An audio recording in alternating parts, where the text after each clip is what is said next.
Reka tere ruhangika zamani na kariko gushemerwa mu izina rya Yesu. Haleluya. Wabanusinira mukama. Wabanuranya mukama. Wimurunda netwaka yiku. Haleluya. Utakayikiza ngo sane akwate netwaka yawe.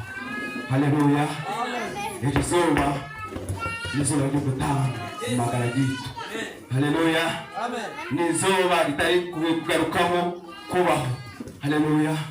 Nyoshonga uko wija tikuragarukeyo. Haleluya. Umoyo wikwera yahize guhitaha. Haleluya.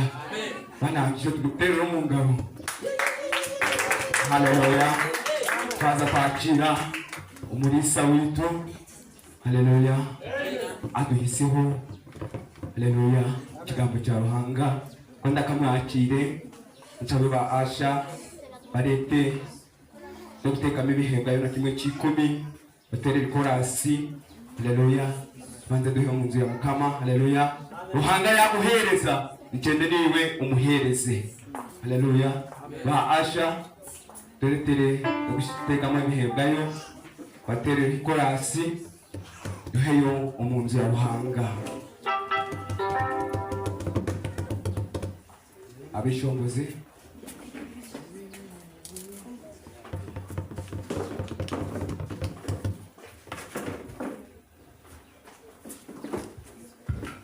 Kwena katwemerere kwena twemerere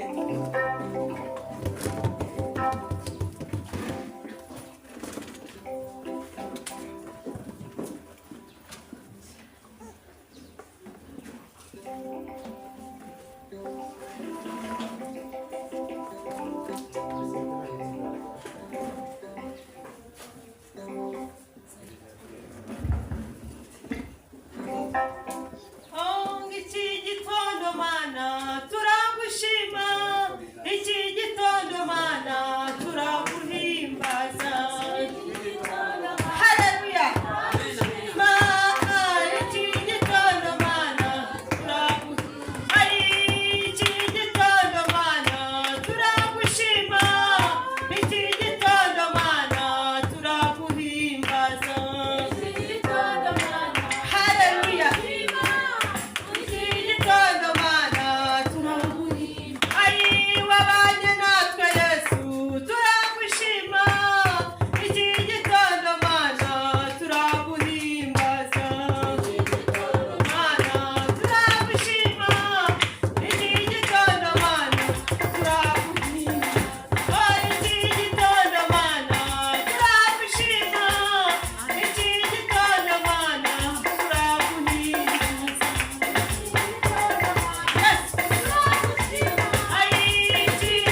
Kashabe Aposo ashabire umushumba ari gushabira n'abahaye ibihebwayo na kimwe kikumi mu nzu ya Ruhango.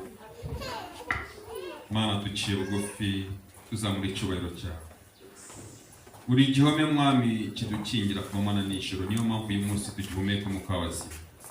Kuba turiho mwami nuko komeza kutubera mwami gitare, niho twubakiye mwami ibyiringiro byacu.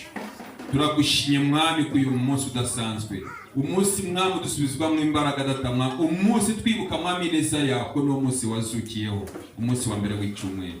Hari byinshi mwami iminsi ishize, imyaka ishize mwami twatakaje kubera kurangara kwacu, kubera ibyaha byacu mwami, ariko uyu munsi kuko warazutse mwami, natwe ibyacu mwami birazutse mu izina ryawe Yesu Kristo mwami. Tuzamuha icyubahiro cyawe data mwami, tugwaye imitima yacu, turakwegurira imitima yacu, ubwenge bwacu n'imbaraga zacu mwami. Dushima data mwami ko uyu mwanya kuko waduhaye icyo gutanga data mwami.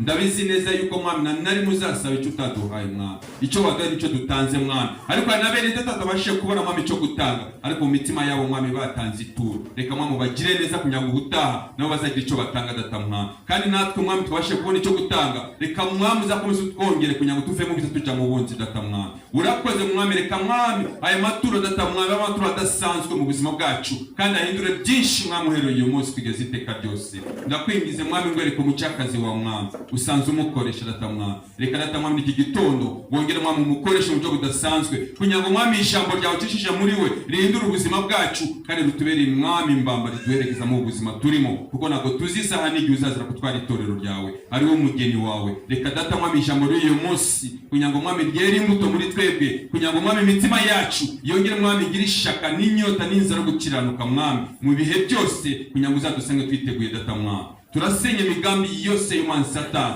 mu izina ryawe Yesu Kristo mwami. Reka data mwami niba hariho n'ikintu na kimwe cyatuma mwami inzitizi yo kutugira neza uyu munsi, reka mwami tubabarira ahantu hose ko mwami turi mu isi kandi twambaye imibiri, turacumura tukanacumuzwa mwami. Ni byinshi mwami tureba, ni byinshi twumva bigatujyana kure yawe mwami. Iyo tutekereje ahahise hacu tukareba uyu munsi naho tuganisha, biradutera ubwoba tukanacumura. Reka mwami tubabarire kugira ngo amaraso yawe mwami atweze kandi atubere ikimenyetso. Ni mu izina ryawe Yesu Kristo twizeye, amen. Katereye singa rozamai Esashimwe kama simwe. Haleluya. Amen. Haleluya. Amen. Umuntu wumva ari cyo yashimira Imana, nanyemerere ahaguruke mubwire icyo twakora. Umuntu uri kwenda guhura naenda gusima Ruhanga ahimuke umugambire icyo twenda gukora. Nagira ngo tuzamura amaboko inshuro eshatu, twimutse icyubahiro ni icy'Imana, icyubahiro ni icy'Imana, icyubahiro ni icy'Imana. twimutse imikono imirimo n'ibitangaza yadukoreye. baza gusima Ruhanga, tugiye gushimira Imana kwiturinda, katurinzire. tugiye gushimira Imana inama tunyuzemo, baza gusima Ruhanga ko dutsindwa. Tugiye gushimira Imana ko tutapfuye. baza gusima Ruhanga ko tutapfuye. Rimwe kabiri gatatu, icyubahiro ni icyawe Mana, igitinyisa ni icyawe Ruhanga, igitinyisa ni icyawe Ruhanga, igitinyisa ni icyawe Ruhanga. Amen. Bakore Ruhanga rozamai munonga. Amen. Niba nikuze kubyita ndibutse umunsi umwe twari turi gusenga ari kumugoroba, nishukizo bamwe twandusha bari mu mazo, umuntu umwe nyine ahita yimenya ahita ate iri iki gitondo Mana, kandi hari nimugoroba, muri iki gitondo Mana turagushimira. Abo twakuvuze turi mu gitondo cyangwa nimugoroba, ubwo nyine ari turi muri uyu mugoroba Mana. Haleluya. Amen. Buriya buri muntu wese avuga icyo yiyumvamo, buri wena nagamba icyo ari umuntu wese wageza mu nzu y'Imana, umuntu wena wayiko mu nzu ya Ruhanga, Imana imuha umugisha. Ruhanga muhereza umugisha.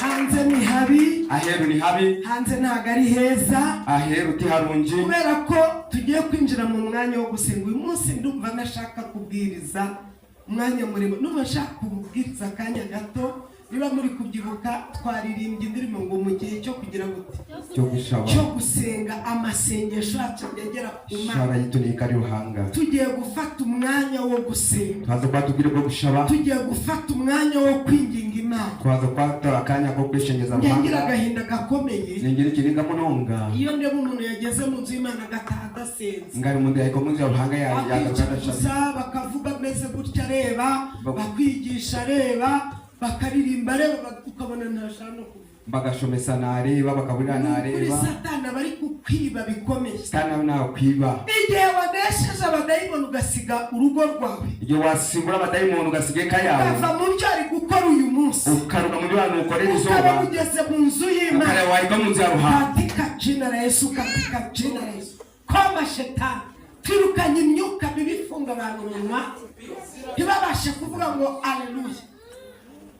Niba hari ikintu Satani yishimira no kukubona ubabaye, niba ari ikintu sana gushemerwa no kukubona uri mu busasi, mukemera abanzi banyu kumenya ko mubabaye, utakayikiriza abazigubanyi kwikiriza ngo haleluya arebe umunyigire enemere injiriwe enemere injiri ya baba enemere injiriwe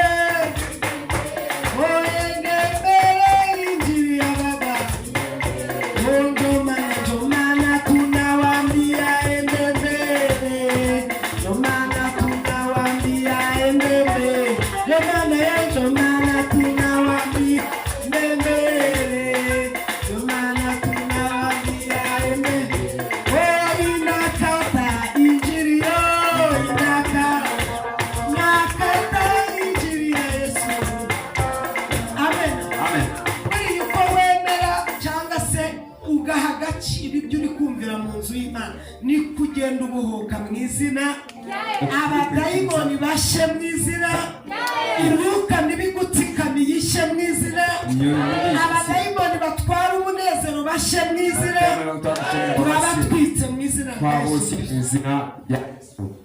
Iri torero n'abantu bakutse amenyo turabemera, kanesa n'abantu batina mino tubikiriza, niba hari n'ayakutse sekera Imana hano garugiremo ushekere ruhanga ngo haleluya ngo haleluya tukenda bose bakurakariye bashiririye nago bashobora abantu bona banyigire twakwenda kugabukamo ariko iteye haleluya ukabona abantu barikirije Imana ibana nabo haleluya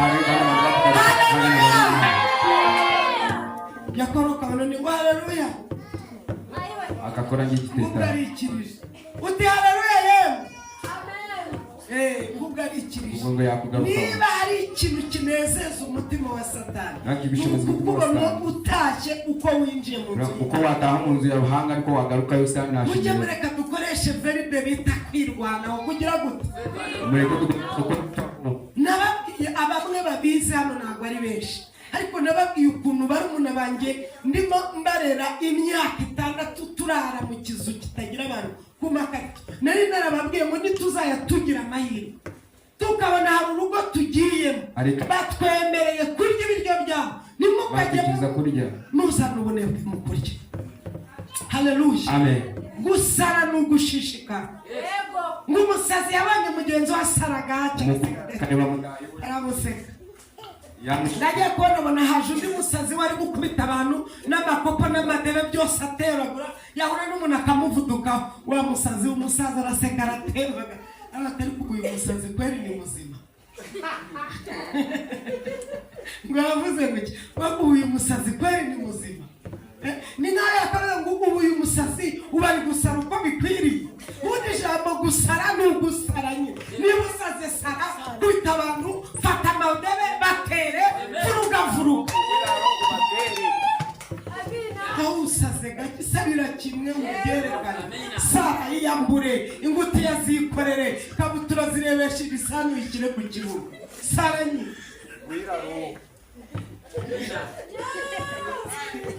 usare usarire rimwe, niba usaze wisosara usako temagare nawe umusegeje urira nawe ugurijije nukuvutura abantu, niba ukijijwe kirizwa ureka ibyaha wanga ibyaha wikundira abantu ufasha abantu uko ushobojwe bakwanga batabyishimira wowe ikora ibyiza Imana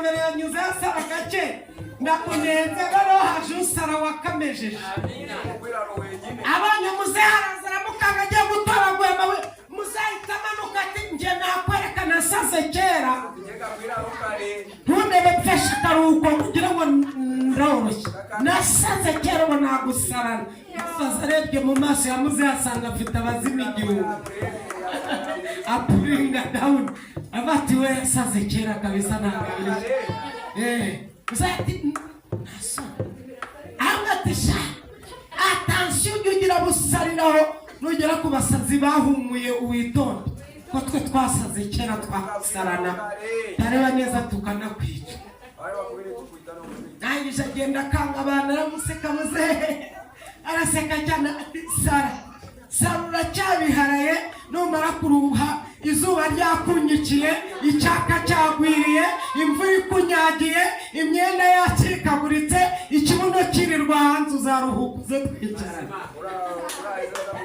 nawe uzajya muri pansiyo yo gusara ubu bw'izuba rigiye kwaka bugiye kwiyongera hari abo muzamura noneho yambaye ishashi yambaye nka pampa akureba nyine yashishikaye ku zuba barashishikara baba bafite umwete imvura yagwa ikagabanya ibisazi kubera twatuzi tugwa mu mutwe nawe uremera saza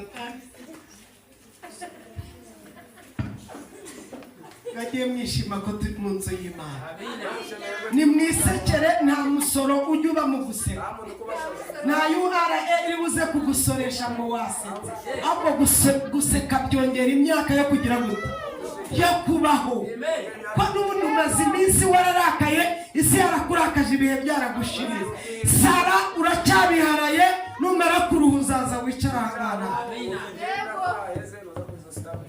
noneho hari uwo muhura rero we yashyizeho n'imbyino ari kureba nk'umutarimani agaserebeka afata imbunda ngo gagiye kukurasa kandi ni igiti akagukanga akigira gutya wagira ngo akaba aravudutse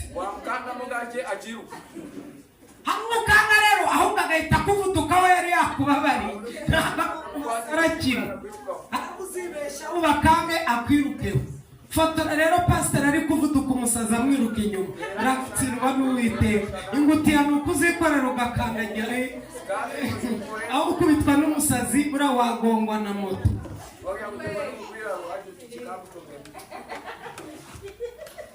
uko piki kugonze babyita iki agisida ariko iyo umusazi akwirutseho baravuga ngo yaraguye buriya abadayimoni bamenye ko yaguye waba utaye ikuzo n'ibara ni ukuvuga ngo yewe pasiteri bamuvudukanye cyangwa umunyamasengesho nk'umusazi yamwirutseho ni uko yamaze kubona ko imbaraga z'Imana zakurindaga zitakikuriho mureke twubahe Imana kandi Yesu amashyi aradukunda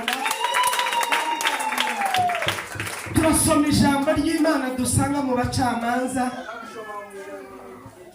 Abacamanza igice ni 11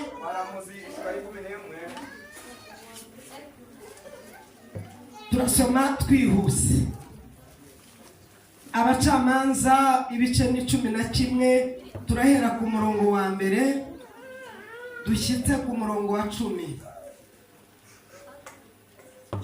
sore nuriho nirwariye amaso. Kadusome mu izina ry'umucunguzi wacu Yesu Kristo. Yefuta atoranirizwa kuba umucamanza wabo. Nuko Yefuta w'umunyagaliyadi yari umunyambaraga w'intwari, kandi yari umwana wande wa Maraya. Yari umwana wande ariko reka mbabaza, Imana hagiye igiye gutoranya ireba aho uvuka cyangwa yireba umutima ufite?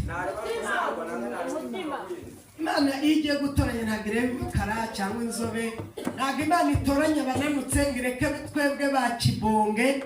Ntabwo Imana igitoranya ba kibonge 100 kilo ngo ireke abananutse babandi babona agashuruza kaje bakajya kwihisha ngo kabatambikana ngo kabatambika. Imana igiye gutoranya ireba umutima. Twagiraga indirimbo ivuga ngo Imana nireba uburebure bw'umuntu, Imana nireba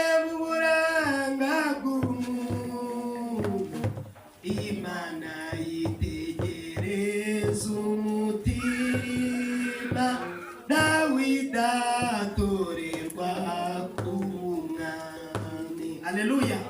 Imana iyo iri gutoranya ntabwo ireba uburebure, ntabwo ireba ubugari, ntabwo ireba inzobe n'ukuri igikara. Imana itoranya umutima wawe. Mwamva ugenda neza, ndabinginze mugire umutima mwiza kuko Imana izabarengera. Haleluya. Gira umutima mwiza, ukunda Imana, wubaha Imana, wikundira abantu naho batagukunda bakakugira nabi, Imana izakurengera. Hari umumama wagiye kwita umwana we, arangije aravuga ati umwana wanjye mwise, mwana wanjye namwita nzamukundira iki Imana yamumpereye, nzamukundira iki Imana yagize gute. Yari arimo gucyurira abantu kubera ko yari afite umugabo w'igikuri, akaye n'umushinja mugufu, anyuze hose ko ari umugore mwiza w'igishongore, abantu bakamuryamira bati we, bati mure nababwiye hari abantu ugira iminwe yegukereye banza banayuhagira nijoro, n'akavuta bashyiraho ngo nawe urugendo cyakora mwana ibintu ndabya hakuzi kugira ngo ubone umugore ni mwiza yasanga cyangwa umugabo muri zika bavuze nk'akabeba bakita ngo iki kakabeba, imbeba yamushushe nayizi ko mutayizi ni noneho rero hari abagore rero bakabona yarananutse, nta kibuno, ntagara, yabona hinyuriyeho ufite ibipistole, ibibombe hano inyuma yihekeza rukururana, agahita yereka abandi ubu mwekaniki nibe nawe ugateye uko Imana yabimuhaye. Wowe uretse gukurura umunwa hari ikindi ushoboye. Imana yo mu ijuru tugirire neza. None niba umeze nk'iyi foto Fred yahagazeho, niwe wabikugize. Niba yifitiye romoro kiri gukururana inyuma, uramushaka yiwe. Ndi nawe yabona arabyibushye akabona undi arananutse, karahuha n'umuyaga aramaze. Agize gute? Aramaze. Nubona ubyibushye ngo ugira ngo nawe niwe wabyihaye, nawe azabyibuha mu izina. Nari muzi yuko iyi si nta n'inyiturano igira. Nkiri gatoya mfite ibiro 50 nasaga Imana ngo impe umubiri, none namasi yamaye umubiri impa byinshi, inkubita 100. None nsigaye Imana ko Mana wabigabanyije, ntabwo isi igira inyitura. Ubwo byibushye uringaniye nawe abayumva, hari abajyanye ngo pase ngo ndi gusara sayizi, nareba ukuntu aringaniye meze neza, nkumva agize n'agahinda, nkumva namuguranira tugakora exchange, nkamuhereza ububonge bwanjye nawe akampereza ubumidi yawe. Undi nawe yakuba ariko Mana yanjye ngo rero ngo njyari ibintu nkumva ngo hasi ngano hose nyuze nk'abantu barambwira ngo ndinzo, ngo rata ndinzo, ubwo rata kiragira ngo kikurati izina rya Yesu. Agira kurati ngo ko ari inzo, ngo birirwa barambwira ngo ndinzo, ngo hajya ngo bura ngo nta mavuta yatuma niraburamo gake. Mwe musarakaza n'abantu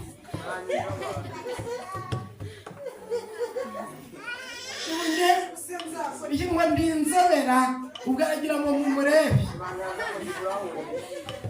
Noneho rero warimyewe abanyura akabona ntibamureba akongera akagaruka, kugeza igihe muharebe mwareba akabona gukomeza.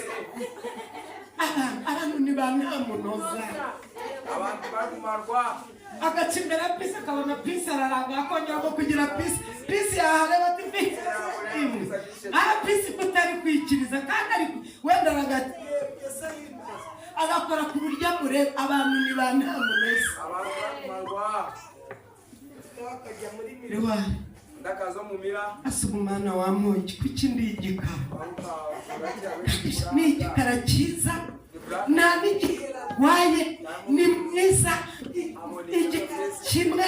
Ariko mwari muzi ko igikara kirirwa ku zuba bukarinda bwira umuntu wa Frank nasiba amushara kumurengeraho. buri muntu wese uko yamugize biramubereye, umwe wenda ko hanga yamuhaye uko Imana yakuremye bigize gute birakubereye. yamuhangire Noneho Yefuta bavukira kwa maraya. Ibi bivuze kugira ngo mwumve agahinda Yefuta yarafite, maze usanga ibyo ibibyirirwa bikubabaza atari byo byari bikwiriye no kukubabaza. Haleluya. Ugize amahirwe uragororotse, ugenda neza, ufite amenyo mazima, abandi bafite impengekeranya 8 ameze gutya, ari gushaka